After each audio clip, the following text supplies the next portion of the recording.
అనేక మంది నాయకులు ఉంటారు. ఒక గణనాయకుడు కనబడుతున్నాడు. అతడు సహస్రమూర్ధా ప్రఖ్యాత, 1000 శిరస్సుల గణనాయకుడు అతడు. ప్రమథులు అనేక రకాల రూపాలతో ఉంటారండి.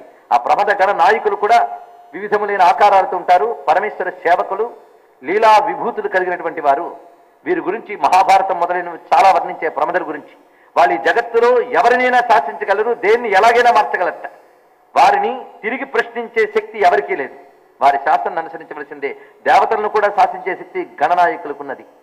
అలాంటి గణనాయకుల్లో ఒకతను సహస్రమూర్ధ, 1000 శిరస్సులతో ఉన్నవాడు. అతని పేరు భానుకంపుడు. భానుకంపో గణేశ్వర. ఆయన ఒక్కసారిగా అక్కడ కనబడి శంఖాన్ని తీసుకుని ఊదుతూ ఉన్నట్టు. అతను ప్రధానంగా అతను కనబడి శంఖనాదం చేస్తున్నాడు. ఇప్పుడు శంఖనాదం చేస్తున్నప్పుడు గోచరించాడు కంటికి. ముందుగా ఒక గణనాయకుడు కనబడ్డాడు. అతడు శంఖాన్నివేశ్య వక్త్రేషు చంద్రమండల సన్నిభాన్, చంద్రమండలంలా తెల్లగా ఉన్న శంఖాన్ని తన యొక్క నోటి దగ్గర పెట్టుకుని తారమోంకార ముఖరం తత్ర దద్భౌ మహాద్భుతం, దాన్ని తన నోటి గాలితో పూరించి నాదం చేసేట. ఆ నాదం ఓంకారనాదంగా శంఖం నుంచి వెలికి వచ్చింది.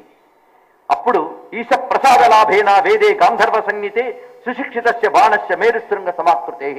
తర్వాత బంగారు కొండ వంట ఆకారం కలిగినటువంటి మరో గణనాయకుడు వచ్చేట. ఇతడి యొక్క విశేషం ఏంటంటే ఇతడు గాంధర్వాది సంగీత విద్యలో ప్రవీణుడు. ఆయన ఒక అద్భుతమైన మృదంగాన్ని పట్టుకున్నాడు. అతను ఆ మృదంగాన్ని తన చేతులతో మ్రోహించుతున్నట్టండి. అతను శంఖనాదం తర్వాత మృదంగం. ఇతడి పేరు బాణుడు. ఈ గణనాయకుడి పేరు బాణుడు. ఇతడు విలస కమలాకారై పాణభి కటకోజ్వలై ఆహతస్య మృదంగస్య విపులస్య ధ్వనిర్మహాన్. అదొక ప్రత్యేకమైన మృదంగం. దాన్ని 2 చేతులతో కూడా మ్రోహించుతున్నాడు. ఆ మ్రోహించుతున్నప్పుడు అతని చేతుకున్నటువంటి ఆభరణములు కూడా మ్రోగుతూ ఉన్నాయి. దానితో ఒక్కసారి మ్రోగించిన వెంటనే మరికొంతమంది ఇతన్ని అనుసరించినటువంటి గణనాయకులు పంచవాద్యములు అంటే వివిధములైన రకములైన వాద్యములను మ్రోగించుతున్నారు. దీనితో పాటు వేదనాదములు వినబడుతున్నాయి. రకరకములైన వేదనాదములు వినబడుతూ ఉండగా వాటి మధ్యలో క్రమంగా ఒక దివ్యమైన నాదం వినబడిందంటే ఒక ప్రత్యేకంగా. అదేమిటంటే తారంచ నూపురారావం పాదపద్మస్య శూలిన. పరమేశ్వరుని యొక్క పాదపద్మంలో ఉన్న ఆ మంజీరం యొక్క మువ్వల ధ్వని వినబడిందిట. కానీ ఆయన కనబడలేదు. వీళ్ళందరూ కనబడుతున్నారు కానీ ఆయన మాత్రం కనబడలేదు. మువ్వల నాదం వినబడుతోంది. అంటే పరమేశ్వరుడు ఆ గగనతలంలోంచి ఇక్కడ ఆవిర్భవిస్తూ ఉన్నాడు. ఆ కదలికలో కలిగినటువంటి నాదం ఇది. పిపాసయా యదా వాయురనుభూయ సరోరుహం పుష్పవృష్టిం తథా దృష్ట్వా తౌ తదా ప్రీతమానసౌ. ఈ లోపల పరమేశ్వరుడు అక్కడికి వచ్చాడు అనడానికి సూచనగా ఆకాశ మండలంలోంచి కుసుమ వృష్టి కురిసిందిట. అది కురుస్తుండడం కనిపిస్తుంది కానీ ఎవరి మీద కురుస్తుందో కనిపించలేదండి. చూసారా శివదర్శనం ఎంత దుర్లభమో.